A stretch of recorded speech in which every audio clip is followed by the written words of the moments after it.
See, I'm concerned that we're going to do all this design and then the very first trip we're going to go, oh, that doesn't work.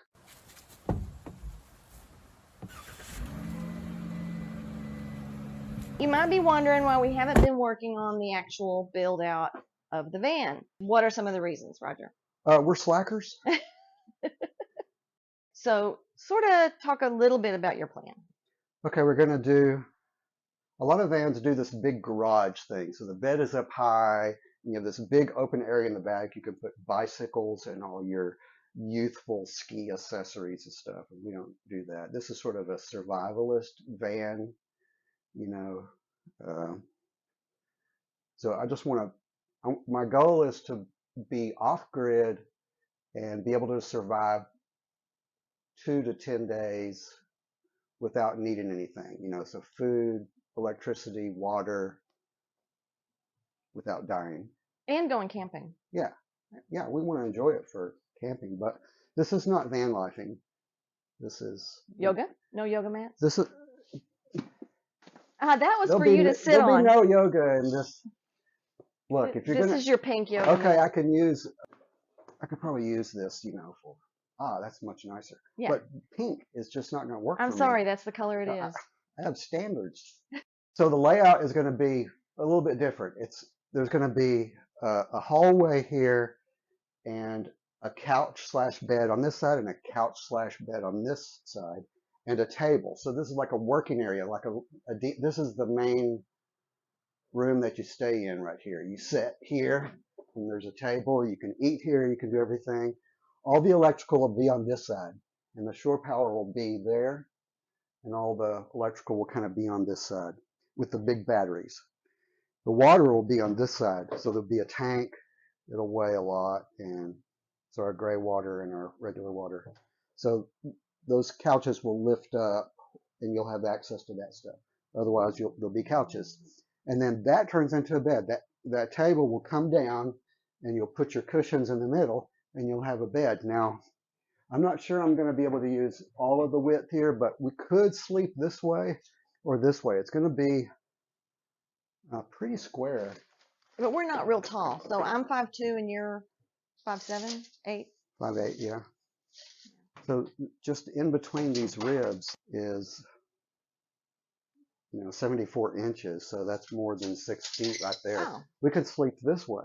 Yeah. If we can sleep this way, that means we can make the benches shorter and therefore increase the space beyond Okay, those. well, let's see how short they're going to be. So this rib right here is going to be the end of the flooring, but the bench will probably be somewhere right in there. Okay, let's try that. So if we made the bed square, 6 feet by 6 feet, is that a short queen? Is that what that's called? I have no idea. So where it only goes to here. So we can have I think these couches are. Yeah, but we don't need it to go that far because part of that space needs to be kitchen space. Okay, right? but the kitchen can be from the end of the bed over to about right here. So you're going to walk in here. Okay, so you don't need all this open. I know. The kitchen will be there, so there'll be a sink all the way to about right there. See, I'm concerned that we're going to do all this design, and then the very first trip we're going to go, oh, that doesn't work. Well, yeah. And so if we make it square, then our cushions will work. Whatever we decide they are will work both ways, and we can decide, oh, one person is going to be asleep, and the other person is going to be working, or we could sleep this way or sleep that way. So I kind of like the idea of it being square. Okay. But I'm not against making them shorter if it looks like it solves some other problem. But to me, it looks like right there, that's enough for our sink and whatever little. Okay, so talk about this side over here. So the bed will stop about right here, so you have all this space. Uh-huh. And there is a chance we can do a shower, and I've seen some people do like a shower curtain so that it's mostly open during 99% of the time, and then the potty would be in there. And so you pull the kind of a shower curtain around. So question, what about storage? Well, most people put these traditional cabinets with doors, and you reach up in there and you get your stuff. They put them all along here and all along there. And I just don't want to do that. I just want to do something kind of outside the box. So my thought is to have a wire rack that has tubs, and you put tubs in this rack. Clear tubs with lids. With lids, and Okay. you pull your tub out, and like you go to the food tub or you go to the shoe tub, and there can be, I've calculated there can be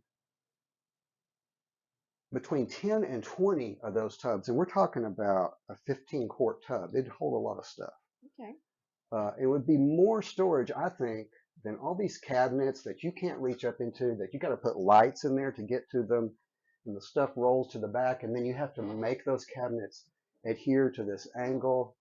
And I like the idea of pulling out a tub and sitting on the table, and Would there be some on this side too? on both sides. Both sides. So we'd be sitting underneath them. Yeah. Okay. We have to make And sure we we have don't plenty of room, bump our heads on them. and they'll go out to about here. I Yeah, tried to buy one at Home Depot just to have as a sample. So I went to Home Depot and I was going to buy some craft paper to do the layout, and I went into the paint department where the craft paper is, and there was a guy sitting there on the craft paper like this, talking to his buddy. And so I waited around 2 or 3 minutes. They were still talking. I said, forget this. I'm going to go look for tubs. And then when the tub thing failed, Why did the tub thing fail? Oh, because there was a forklift in front of it. there was right? a forklift. Okay. I mean, that's how I know where my stuff is that I'm looking for at Home Depot. You look for the forklift or the ladder. And then it's in the way. Yeah. And so then I came back. Those guys were gone, but they had the aisle blocked off and the forklift was in there. So you gave up. So I gave up on it. And then what did your wife do for you? She found paper. She doesn't know when I got you covered. Okay, so what else? What are we going to do with the seats? One is going to be a swivel. So my thought is this one would swivel around, and at the end of this countertop here, there would be a little table that would fold up. So this person could actually spin around and eat here if they didn't want to eat in the normal areas. I mean, this is not the extended length van. I mean, I didn't want that, and it would give you a lot of more options, and you could have an eating area and a pooing area. What is your decoration style? I'm not thinking rustic cabin. I'm thinking more like spaceship. Submarine? Submarine spaceship? Yeah, submarine was pretty good. I'm going to cut a window in this side and this side. Oh. And I think I need it to be in these panels. I'm concerned about actually cutting a rib. I'm going to try to get away from not doing that, but I kind of want the window right there. But we're talking about a window that is about this size. Oh, So, and it has a sliding screen and yeah, stuff, it'd be right? a nice window. Yeah, like, you know, With an RV a window. shade and everything Okay. built into it. Okay. And you can open it and get airflow across. So, And we're not going to have windows in the back. no. If we want to see outside, we're going to have to open the door. Well, you could see out these windows. Yeah, but they're little. They're this big. Yeah. It's not a big Right. picture window like a lot of these van lifers have. Yeah, you're not going to get that. This isn't a cabin in the woods. This is. Here's kind of a tub example. This isn't the tub I'm going to use, but and the tub size matters. Woo, careful. So it would be up like this. Okay. So you still have headroom in here. Yeah, yeah. Oh, it's And, up high. I mean, think about how many you can get in here. I mean, you can put a ton of stuff in these tubs. This also sounds like it won't weigh as much as, say, building wood cabinets. Correct. So tell me about the sink. I'm fine with the sink in a space to pull out the cooktop and set on top of it. So we have to right here, about right there.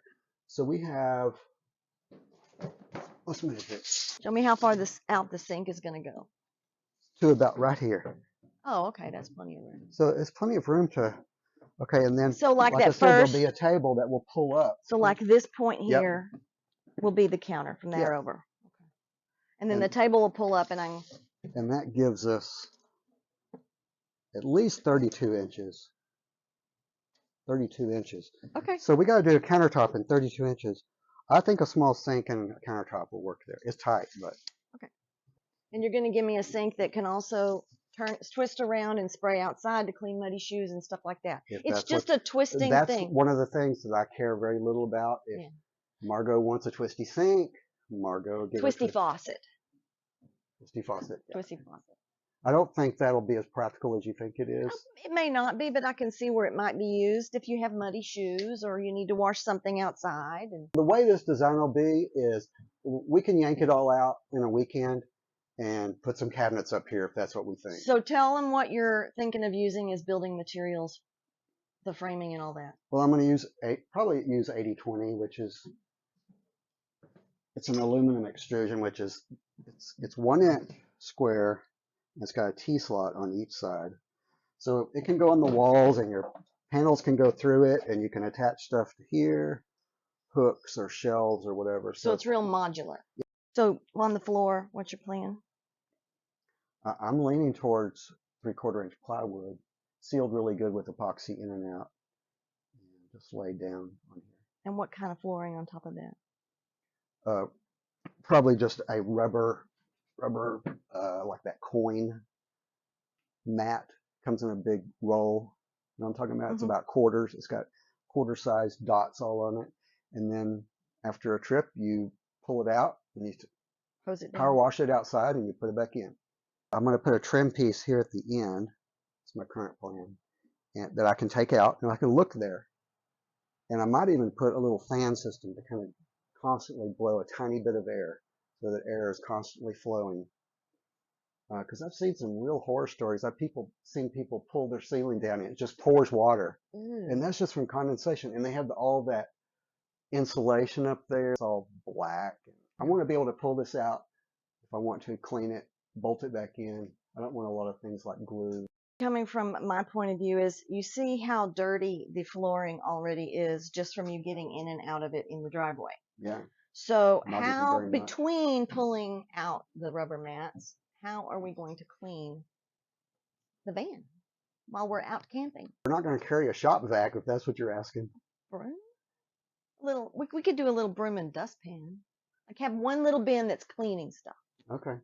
Well, what can you get in this Easily tub? a This can broom be and a the cleaning dustpan tub. And some cleaning It products can- and some microfiber towels. And That's all we your need. 409 and Window cleaner, because you'll need window cleaner. Yeah.